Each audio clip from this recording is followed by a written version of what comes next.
What's going on, everybody? It's your boy Joe, JH Overcomes. Welcome to Late Night Live with Joe. Hey, listen, it is Sunday night. Okay. We have a quick topic tonight. I want to jump on real quick with you guys. I'm not going to be before you long.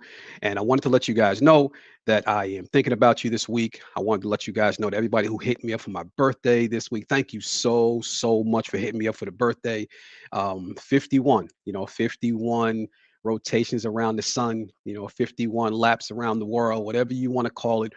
I've been alive for 51 years, and I want to thank you so much for all the love that you guys, all the pouring out, and the uh, the social media posts, the inboxes, the text messages, the calls, whatever the case was, whatever it was. I wanted to thank everybody for that personally.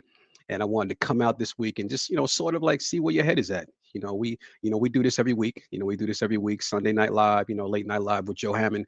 And, this is a safe place for you, right? It's a safe place for you. So, I promise you, whoever's in this group, okay, whatever is in this time frame that we're here before you, this is a safe place. So if there's something that you have on your mind tonight, if there's something that you want to talk about, there's something you want to drop into the chat, feel free to do so. Okay, we're welcome. We welcome all of that. It's not a person in this place. Okay, I promise. By the time this thing is over, some of you will see some people who you have some things in common with. Some of you will find other people who you didn't even know, you couldn't even imagine that they were going through certain things. But all I have to do is say this to you: there's nothing new under the sun. Everything that you have experienced or are experiencing, there's someone else in the world that has experienced it also, and you can get help for it. All right, Flaminia, what's going on? Thank you so much. How are you? How are you? Thank you, all my fellow overcomers jumping on. Hey, listen, like I said earlier, thank you for the birthday wishes. I feel good, man, for 51. Okay, let me stop. Let me stop. I feel good. Let's leave it at that. Okay, let's stop using, terms like, "Oh, you look good for 51. Oh, you look good for 40. Oh, you look good for 55." No, how about you just look good? You just look good. And I wanted to jump on tonight because I want to talk about this thing that they call midlife crisis. Right. We're gonna jump into that. We're gonna get deep into that. Is it real? Does it exist? Is it something that we have adopted, just like everything else we have adopted in this world? Is it something that somebody created and then all of a sudden we just, we own it, to the point where it causes depression, it causes anxiety, it causes all these things to go on in our minds, where it's affecting us in our mental health. And I wanted to say that to you because, here I am. I'm 51 years old, right? And I don't feel the midlife crisis what people are speaking about. Okay, I don't know what it is that people get all hyped up about or get all excited about or get depressed about or get angry about. But I want to get some people's opinions tonight. I want to know, like, is midlife crisis real to you? Okay, is it something that you've experienced? Is it something? What do you know about midlife crisis, or what don't you know about midlife crisis? And you know we have to be careful what we do when it comes down to certain topics, right? Certain ways that we talk, certain things that we carry ourselves in, because as long as you believe it exists, you will walk in it. As long as you believe that it exists, you will create that pattern in your life. You create that situation in your life where you, okay, will become whatever it is that you're believing. So you have to be careful what it is that you believe, or you allow someone else to put upon you, right? So I'm 51, and I remember when I turned 40. And when I remember being 40 and people saying to me, how do you feel? Do you feel 40? What does it feel like? I was like, I don't know. It feels like 39, but I'm just trying to figure out what this big change is, what this big shift is, in the atmosphere, where people think that 40 is the number. Okay, that all of a sudden things start to change. All of a sudden we start to go into, we start to miss certain parts of our life, or we're supposed to have this certain feeling about ourselves, and Al, what's going on? 59, God's grace. See what I'm saying? You look good. Okay, you look good. Okay, I'm not going to say you look good for 59. You look good. Okay, God bless you, sir. Thank you for the happy birthday, Al. I appreciate you. What is it that causes us to think the way that we think? Okay, it's other people. Okay, it's things that we've heard over years, over our time. Like, you know, French fries are from France. No, they're not. They're from Belgium. Okay. This, you understand? Like, that's just an example of certain things that if we say it, If somebody says it and we believe it, then we start to carry ourselves. We start to walk that way. And we have to be very, very careful about what we listen to. So talking about the topic of midlife crisis, and what I want to do, we're gonna jump right in here. For those of you jumping on right now, jump on, shout out your location, let me know where you're calling from, let me know where you're shouting from. Hey, listen, I thought it was pretty cool the other day when I was actually getting birthday wishes the day before um, my birthday. And I noticed that it was from different parts of the world, and it was kind of cool. And I was like, oh, wait a second. I said, it's already tomorrow where they are. Okay, it's already January 20th where they are. So they're saying happy birthday to me now, and it was kind of cool that it was coming from all over the world. So thank you for that. That was just a little side note, but if you're watching live, thank you so much for jumping on. If you're watching this on replay, hit it hashtag replay. Let me know you're watching this later, and I'll give you guys a special shout out for that too. So what is midlife crisis, or what? Let's break it down. Let's break down first. What is the fact of what do we call crisis? Okay, what do you hear? What do you believe? When you and excuse me, let me just turn my phone off real quick. What is it that you listen to? What is it that you believe midlife crisis is? What is it that you think of? Okay, do you think of some guy, running off and in a red sports car, or all of a sudden now he's in his 50s and he wants to leave his wife for a lady who's in her 20s, or there's a female out there who all of a sudden now she wants to date younger men, or she wants to buy a sports car, or she wants to just go skydiving, whatever the case is. What comes to mind when you start thinking of midlife crisis?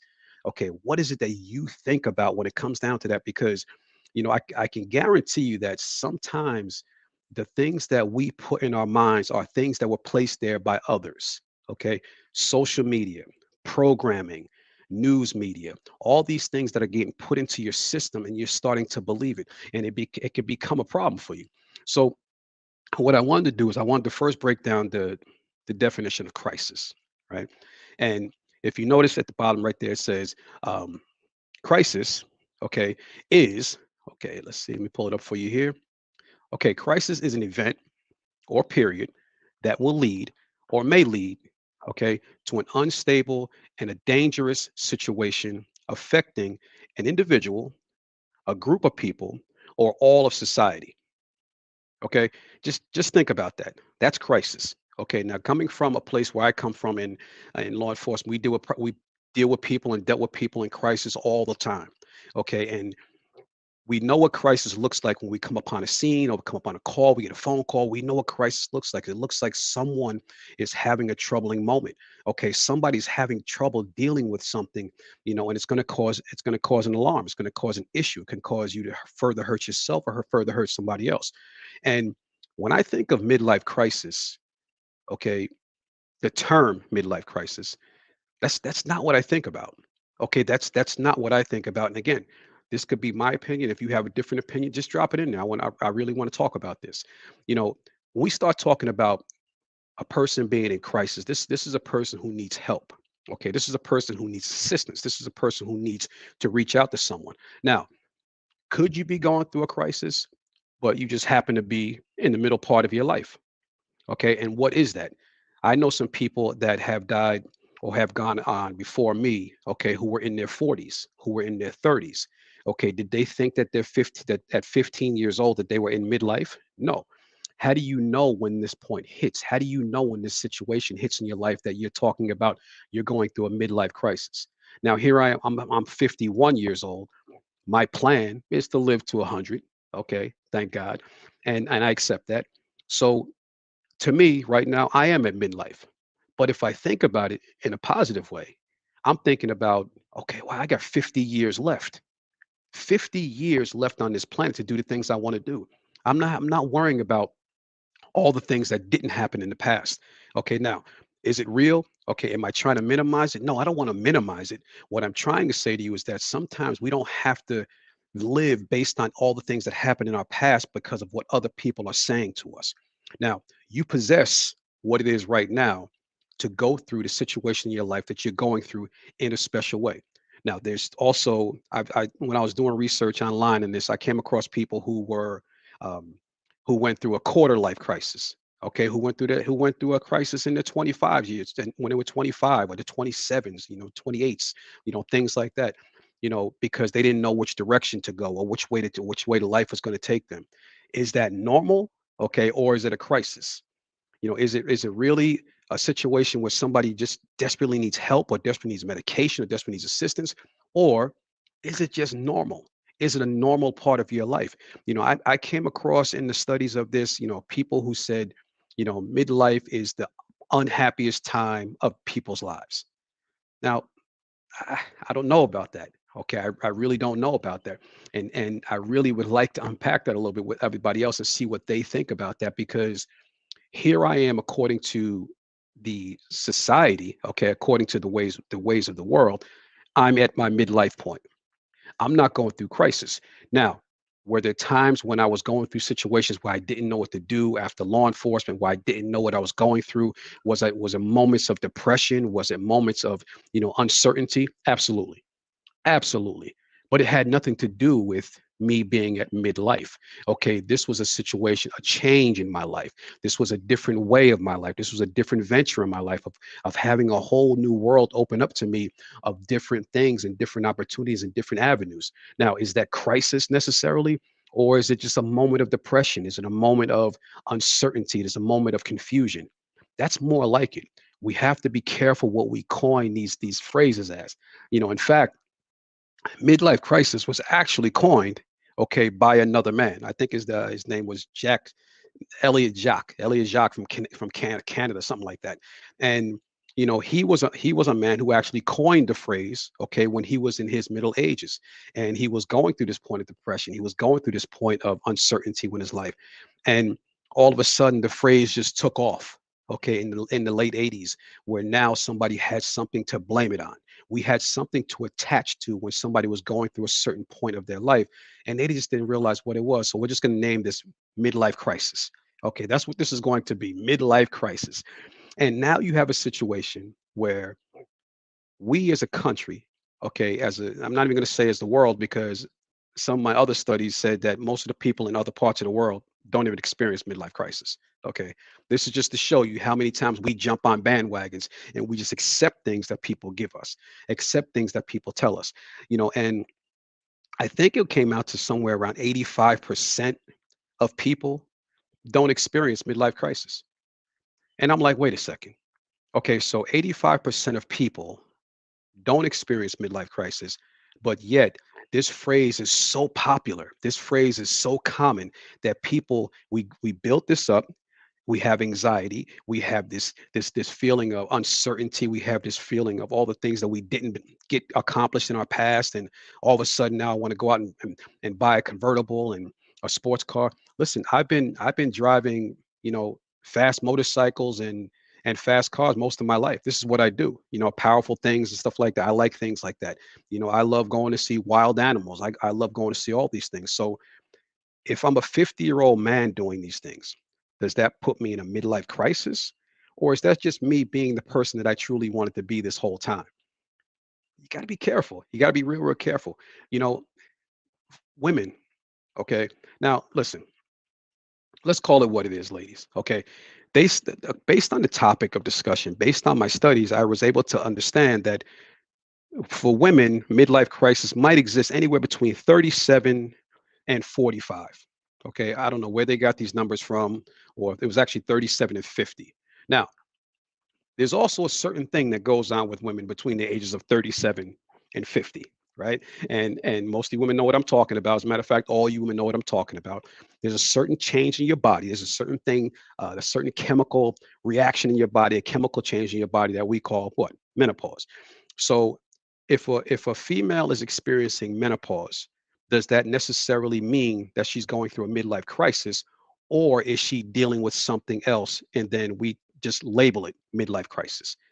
Okay, these are certain things and certain labels that we have to be careful about how we label ourselves, people. We have to be careful about what we take in and what we believe in and what we accept, but just by people telling us. Midlife crisis is something that um, we have to really take into consideration. Is it really real or not? Is it real? Is it something that really exists, or is it something that we're causing anxiety amongst ourselves with? Is it something that we're putting in our own minds, in our own bodies, and it's just giving us something else to have anxiety about?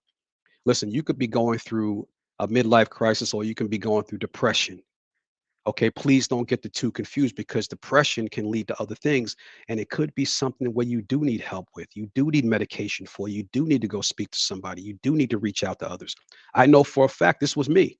Okay, this was me. Okay, accepting certain changes in my life. You're one decision away right now from making this change in your life right now where you sit. And sometimes even that causes anxiety. You don't know what tomorrow holds. You don't know what the next day holds. You don't know what the future holds. And it doesn't mean that you're in a crisis. Okay. Sometimes it just means that you could be a little confused. Sometimes it just means that you could be, a little uncertain about which way you want to go or which direction you want to take in your life. And I promise you this, being someone of experience and being someone that comes from certain experiences in my life, what you're going through is normal. If that's what you're experiencing. If you're experiencing a state of confusion sometimes, if you don't know which direction to turn to, if you don't know how to jump out there and get the assistance you need, it's normal. It's normal for you to go through these things. Don't just accept it as a midlife crisis, or I'm going through this major crisis turn. You are not the only one going through certain things. And that's not minimizing what you're going through. What I'm saying to you is that sometimes we struggle because we feel like we're the only one struggling with something while everyone else is progressing, while everyone else is getting ahead, while everyone else is winning. But I promise you, knowing what I know, okay, and having the experiences that I have, I'm telling you this for a fact that not everyone that you know is winning on the outside. Okay, not everyone that you know is, winning on the inside. They may be winning on the outside because of social media, what you see.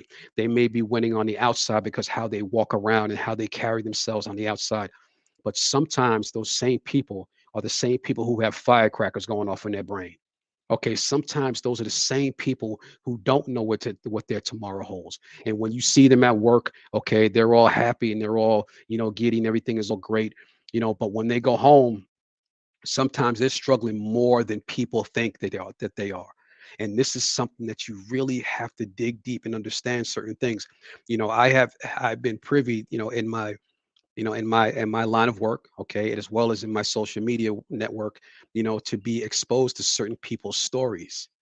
And sometimes I get blown away because someone will tell me their story, behind the scenes, and I never would have known it, looking at their social media, or looking at, the way their lifestyle is, or looking at, all the accomplishments that they've had. It doesn't mean that you're struggling alone. Okay. There are resources for you to reach out to and to get the help that you need. And I wanted to debunk the theory tonight of this midlife crisis situation where people who are just, you're building anxiety for something that may never happen. And most of the things in your life, if you think about it, most of the fears that you've had, okay, let's just take that back a little bit. Most of the things that you fear in your life or have feared in your life have never happened. They've never happened. It never came true. Okay, all these things that you have, all these emotions about and all this anxiety about, it never happened. Okay, sometimes we're building these things in our brain, and I'm not minimizing you with your thoughts. I get it. Okay, but if you think about it, okay, and if you understand it, if you sit down, think back and say, you know what? Yeah, he's right. Most of the things that I've experienced in my life, most of the fears I've experienced in my life have never happened. They never came true. But it was just me with my own anxiety based on what I've heard, based on what I've seen, watching too much news, watching too much social media, watching too many different things of people succeeding in these certain areas, but not seeing enough failures. Okay. And that's what this world is built on. Nobody's big to get on here and, get on social media or to get on the news or get on TV or anywhere and tell you that, okay, I'm a failure in this area, or I failed at this, or I failed at that, or right now I'm going through a situation right now where I kind of need help.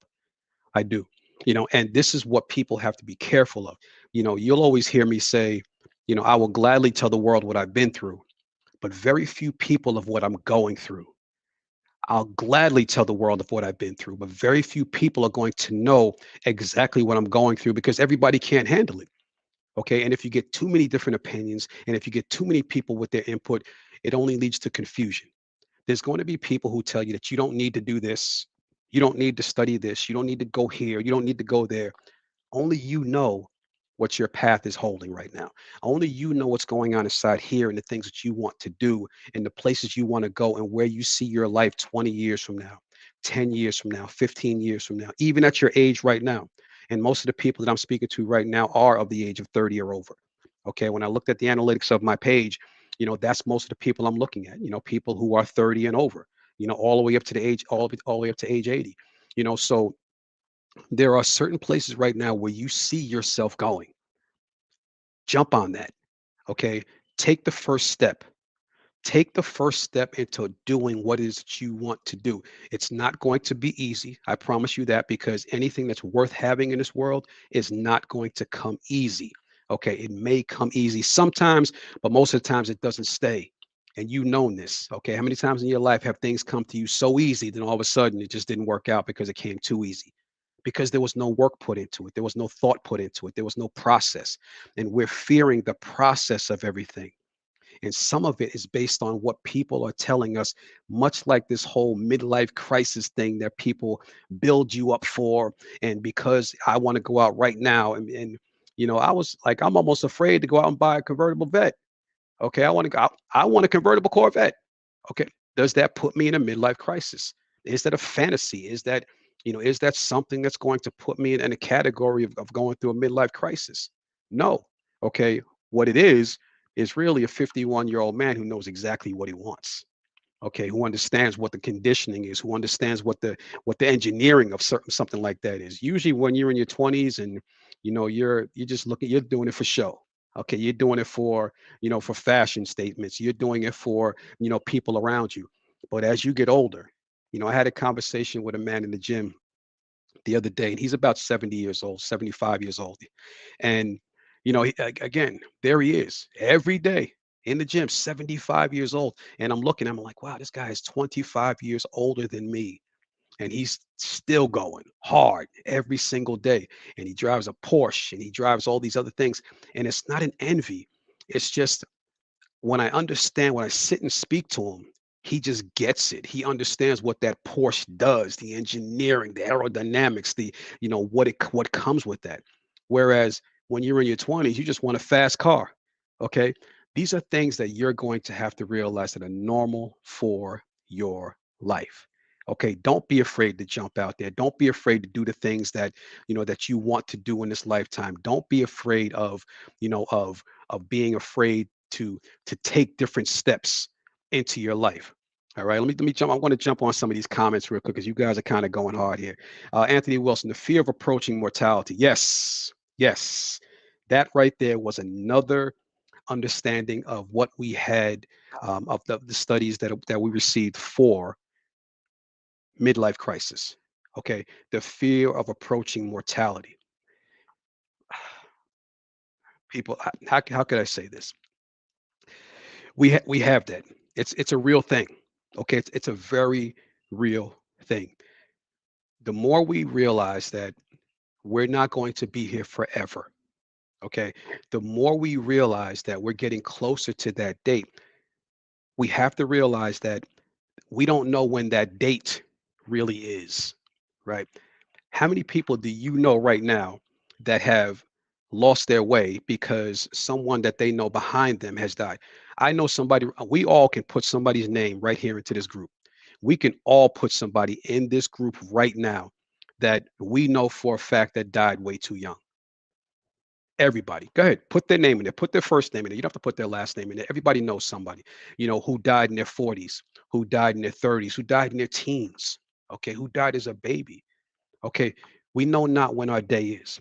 So if we live in that fear, okay, like Tony puts here, which is a very real thing. This what he put here in his chat is not gibberish. That's not his own belief. Okay. That's what we fear. It's the fear of our own mortality. And then we start to do things differently and operate differently, and we start to spend differently and care. Listen, I don't know when your last day is on this planet. This could be the very last time that you see me. Okay. And that's not being morbid. Okay. It's just a fact. There are people who are here now who wanted to be here now today in 2022 who are not here. And we start to live in this fear, and we start to live in this bubble of just realizing of just being afraid, okay, to live our lives the way they're supposed to be lived. If you have to wait until you get that fear of mortality to start living a certain way instead of living that way every day, living that way as much as you possibly can, okay, then you're stuck, just like many of us have been. Just like many of us have been. Thank you, Tony, for sharing that. That's true. It's so, so true. Okay, Al says, for me, it was a lack of acceptance of where I was in my life at that time, mixed with some regrets of choices I've made. Absolutely. Absolutely, absolutely, absolutely. And Al, let me say this to you. It's not a midlife crisis. It's normal. It's normal. There are people right now who are in their 30s who have regrets of of the things they've done in their past. Okay, where they are in their certain part of their life, where they are right now opposed to where they could have been or where they should be right now according to the world standards, according to our standards, according to what we thought our life was supposed to be at this age. And what you're saying is true. Okay, it's a lack of acceptance in the way my life was at that point. And that's okay. But we have to realize that we cannot just coin that onto the phrase of a midlife crisis. Okay. Right then and there, it's just a point of, okay, I'm in a situation right now. I'm regretting some things in my life. Yeah. Yeah. There's some things I regret in my life. You get some people who say, yeah, no regrets. No, no. Okay. Okay. There are some things that I regret in my life. I do. There's some decisions I regret. There are some choices that I made that weren't the right choices. And listen, and you're in your 50s now, you're in your 60s now. By the time you're 75, I promise you, you're going to have more things that you regret. You're going to have more decisions that you regret making when you were 55, when you were 60. Okay. It never gets to a point where you're there. Okay. We've spoken about this many, many times. Our life is a constant growth. Okay. Where I spent 20 years of my life in one career, okay, it's in my past. Okay. Now what's next? Now what do I do next? I can't get those years back. I can't take those years back. And if I live too much in the past, okay, that can be another hindrance for me going forward. You are who you are at this point. There's certain things that you have no control over. You have no control over your past. You have no control or limited control over your future. Okay. But the one thing you do have control over, okay, is the decision that you make today. Today, you can make a decision right now to say, you know what, I'm going to go to bed early tonight. You can make a decision to bed, small decisions that says, you know what, I'm going to go lay out my clothes tonight and get ready for the week. Okay, I'm going to get up tomorrow and I'm going to pray. I'm going to get up tomorrow and I'm going to approach the day in a different way. You can make these decisions. These are decisions that you can make. But the one thing that you gotta realize you have no control over, and this was me. Okay, this was me. So many regrets. So many decisions that I made in the past, and so many confusing moments that I had in my life that I had to make up for because I didn't have you know a, a father in my life, or because I didn't have certain male role models in my life that I made these decisions. You can take control of your life right now with simple decisions right here. January 2022. It's not a new year resolution. It's not something that you're going to that's going to happen overnight. But if you start making small changes in in the way that you've been doing things, and you're going to have to come up off of some of that pride. Okay, all of us, we all have to, because sometimes we get so locked into doing things that we don't want to break away from things, even though it's wrong, even though it's not progressing us, even though it's not putting us in a better situation. Okay. I'm guilty of this. You know this. I'm not preaching to you. I'm speaking from experience. I know for a fact that if I want to get up at 4:30 in the morning and I want to get my mind ready before I go to bed, before I get the day started, I know I may have to shave at night instead of shaving in the morning. Okay, as much as that breaks my routine or breaks my habit, I know, okay, Joe, if you want to be able to do this tomorrow morning, if you want to be able to work out or, pray a certain time or do certain things in a certain way, then you're going to have to make certain shifts. You're going to have to make certain changes. And it's only going to come down to what you decide to do. I hear so many people who say, I don't have time to work out. Yeah, you do. You can be working out right now instead of watching this video. Okay, I don't have time to read. Yes, you do. You can be doing that right now instead of watching this video. I'm glad you are. Thank you so much. But this is the point I'm trying to make. If you have time to watch Netflix, then you have time to work out. If you have time to go outside and work on your car, then you have time to read a book. Okay, it's nothing wrong, but you just have to make you have to put the decisions in the right place for you, your priorities. And I'm not saying your priorities suck. All I'm saying to you is that if you want to make certain changes, you're going to have to remove certain things or certain people or certain activities from your life or just rearrange them. It's not science, but before we start saying I can't or I don't have time to do this or I don't feel like doing this, you know, let's put it in perspective and say you don't really want to do it. If you really wanted it bad enough, okay, and this is just, again, it's not hype, it's not motivation.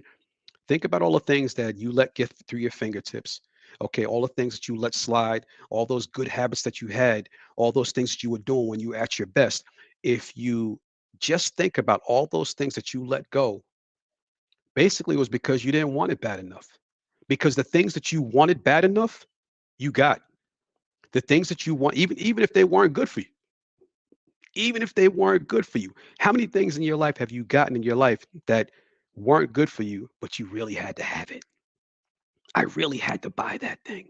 I really had to get this one thing. I really had to date that girl. I really had to date that guy. And it turned out to not be not to be good for you, but you really wanted it and you made time for it. Okay. And you were successful at getting it. It may not have turned out to be a successful experience, but you were successful at getting it. Listen, people, I'm not going to beat this dead horse, man. All I'm saying to you is that, you know, we have to be careful about what it is that we believe or what it is that we say, the things that we just accept for our lives and the things that we just, you know, think is written in stone. Okay. Start making up your own mind into what people say. Okay. Stop living your life by cliches. Okay. Another day, another dollar, same day, different, you know, stop living your life by cliches. Start living your life according to the way things are supposed to be in your life and not the way that people said that they were supposed to be. All right, I'm your boy Joe J.H. Overcomes. Hey, listen, thank you so much for coming out. Al, thank you for so much for coming on. Anthony, thank you so much for coming on. My former supervisor there, my former boss, thank you. I see you doing so many great things. Flaminia, thank you so much. Roach, thank you so much. Um, Jerry, thank you so much. Germany's in the building. Thank you so much, Germany. Hey, listen, you know, live your life, people. Okay, is midlife crisis real? I don't know. Okay. Is crisis real? Yes, it is. Is confusion real? Yes, it is. But the decisions that you make to make small changes in your life, they lie in your hands. And these are things that you can change, but it has to be you. All right. I'm your boy Joe J.H. Overcomes. I will see you when I see you. Hey, don't forget to share this. Okay. Until then, peace. And I mean that literally, people. Peace.